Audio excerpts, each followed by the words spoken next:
मुझे ऐसी पत्नी नहीं चाहिए।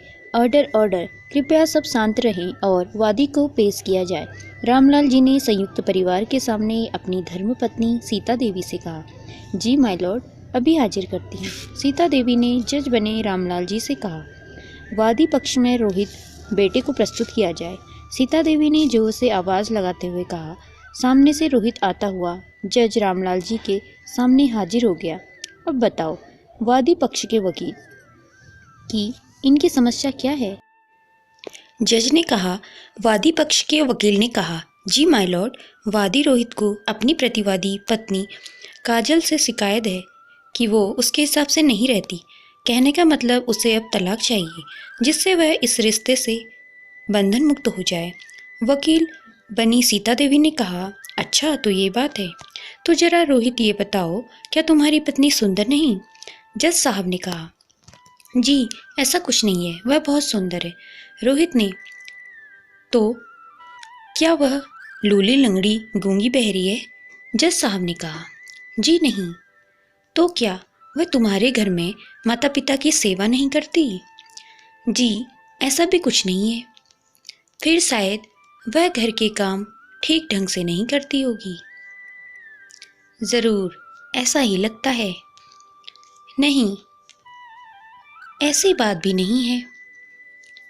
तो बरखुरदार तुम्हारा ध्यान नहीं रखती होगी ना? जैसे दोनों वक्त का खाना, कपड़े, बच्चे, स्कूल, क्लासेस, घर, माँ बाप आदि। जज साहब ने कहा कि अब रोहित सोच में पड़ गया कि आखिर जज बने पिता को क्या जवाब दें।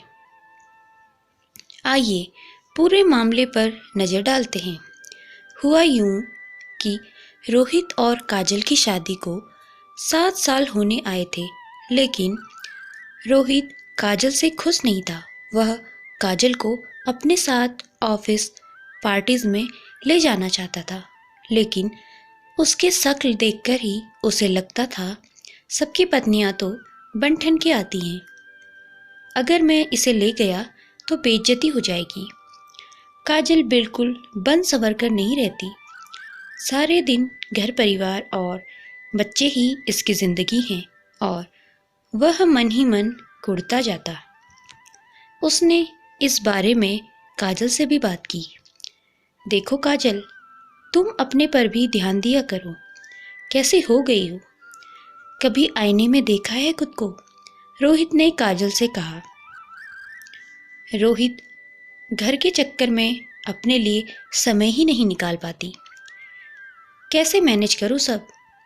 ये सब कहते हुए भी काजल के हाथ काम ही कर रहे थे। रोहित ने यह बात अपनी माँ सीता देवी को बताई कि अब मुझे ऐसी पत्नी नहीं चाहिए, मुझे तलाक लेना है। और सीता देवी ने अपने पति रामलाल जी से ये बातें की।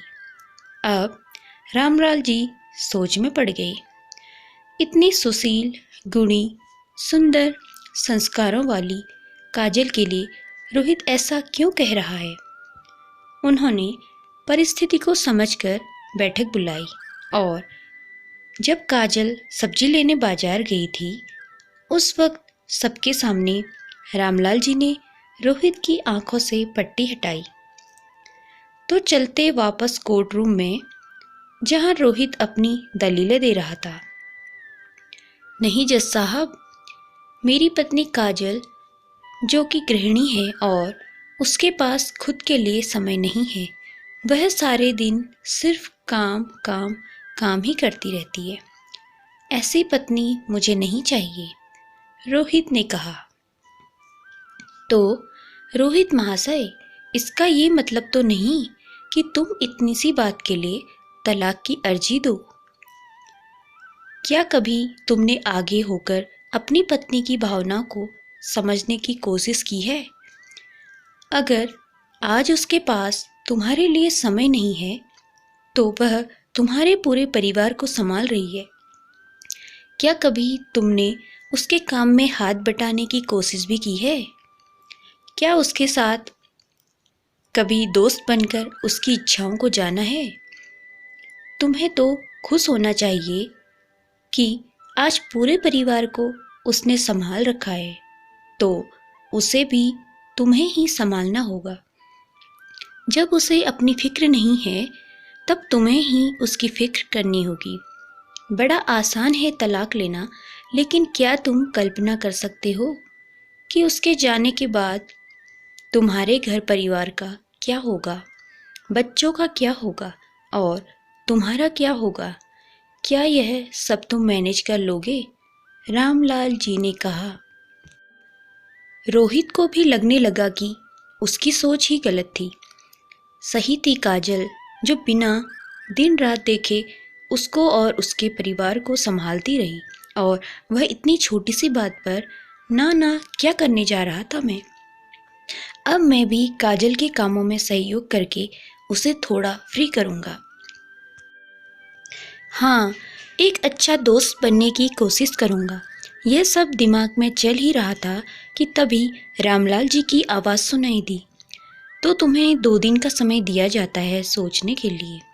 फिर जो भी तुम्हारा फैसला होगा, कोर्ट भी उस फैसले पर मुहर लगा देगी। रामलाल जी ने लंबी सांस लेते हुए कहा, रुकिए जज साहब, मैंने फैसला कर लिया। अब मैं अपनी बीवी को दोस्त समझकर उसकी हर संभव मदद करूंगा और भूलकर भी ऐसा सोचने की गलती नहीं करूंगा। आखिर वह इस परिवार की धुरी है। रोहित एक ही सांस में कह गया। रामलाल जी और सीता देवी के चेहरे खुशी से दमक उठे। आखिर उन्होंने अपने बेटे रोहित की मनोदशा को सही मार्गदर्शन देकर गुमराह होने से बचा लिया। चलिए, तो अब इसी सकारात्मक फैसले के साथ कोर्ट मुलतवी की जाती है, रामलाल जी ने कहा, और सब जोर जोर से हंसने लगे। आज रोहित का मन शांत था कि वह एक गलत निर्णय लेने से बच गया।